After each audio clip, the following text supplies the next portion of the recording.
ನನ್ನ ಹೆಂಡತಿ ರಸ್ತೆಯಲ್ಲಿ ಚಲಿಸುವಾಗ ಎಲ್ಲರಿಗೂ ಅಪಾಯಕಾರಿಯಾಗಿದ್ದಳು. ಹಾಗಾಗಿ ನನ್ನ ಮದುವೆ ಮತ್ತು ನನ್ನ ಮಕ್ಕಳ ಜೀವದ ನಡುವೆ ನಾನು ಒಂದು ನಿರ್ಧಾರ ಮಾಡಬೇಕಿತ್ತು.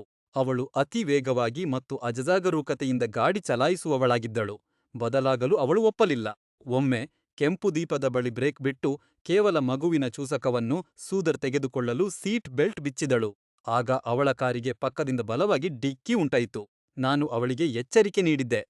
ಇನ್ನೊಮ್ಮೆ ನಮ್ಮ ಮಕ್ಕಳ ಜೀವಕ್ಕೆ ಅಪಾಯ ತಂದರೆ ನಾನು ಈ ಮನೆಯನ್ನು ಬಿಟ್ಟು ಹೋಗುತ್ತೇನೆ ಎಂದು. ಅವಳು ಅತ್ತು ತಾನು ಉದ್ದೇಶಪೂರ್ವಕವಾಗಿ ಮಾಡಿಲ್ಲ ಎಂದು ಹೇಳಿದಳು. ಆದರೆ ನಾನು ಆ ರಿಸ್ಕ್ ತೆಗೆದುಕೊಳ್ಳಲು ಸಾಧ್ಯವಾಗಲಿಲ್ಲ. ನಂತರ ಮತ್ತೆ ಅದೇ ಘಟನೆ ನಡೆಯಿತು. ಹಿಂದಿನ ಸೀಟಿನಲ್ಲಿರುವ ಕಾಗಜಪತ್ರವನ್ನು ತೆಗೆದುಕೊಳ್ಳಲು ಹೋಗಿ ಅವಳು ಕಾರನ್ನು ನೇರವಾಗಿ ಕಾಲುವೆಯೊಳಗೆ ಇಳಿಸಿದಳು. ಅಲ್ಲಿಗೆ ನನ್ನ ತಾಳ್ಮೆಯ ಮಿತಿ ಮೀರಿತು. ಅವಳು ಇನ್ನೂ ಆಸ್ಪತ್ರೆಯಲ್ಲಿದ್ದಾಗಲೇ ನಾನು ವಿಚ್ಛೇದನ ಪ್ರಕ್ರಿಯೆಯನ್ನು ಪ್ರಾರಂಭಿಸಿದೆ ಮತ್ತು ಮಕ್ಕಳ ಸಂಪೂರ್ಣ ಪಾಲನೆಯ ಹಕ್ಕಿಗಾಗಿ ಹೋರಾಡಿದೆ. ನಾನು ಕೆಟ್ಟವನಾಗಲು ಬಯಸಲಿಲ್ಲ, ಆದರೆ ಕ್ರಮ ಕೈಗೊಳ್ಳಲು ನಾನು ಅಂತ್ಯಸಂಸ್ಕಾರದವರೆಗೆ ಕಾಯಲು ಸಾಧ್ಯವಿರಲಿಲ್ಲ. ದುರದೃಷ್ಟವಶಾತ್ ನಾನು ಅಂದುಕೊಂಡದ್ದು ಸರಿಯಾಗಿತ್ತು. ವಿಚ್ಛೇದನದ ನಂತರ ಅವಳು ಒಂದು ನಾಯಿಯನ್ನು ಸಾಕಿದಳು. ಅವಳ ಡ್ಯಾಶ್ ಕ್ಯಾಮ್ ವಿಡಿಯೋದಲ್ಲಿ ಅವಳು ನಾಯಿಯನ್ನು ನೋಡಲು ಹಿಂದೆ ತಿರುಗಿದಾಗ ಕಾರು ಎದುರುಗಡೆಯ ಟ್ರಾಫಿಕ್ ನಡುವೆ ಬಂದಿದ್ದು ಕಂಡಿತು.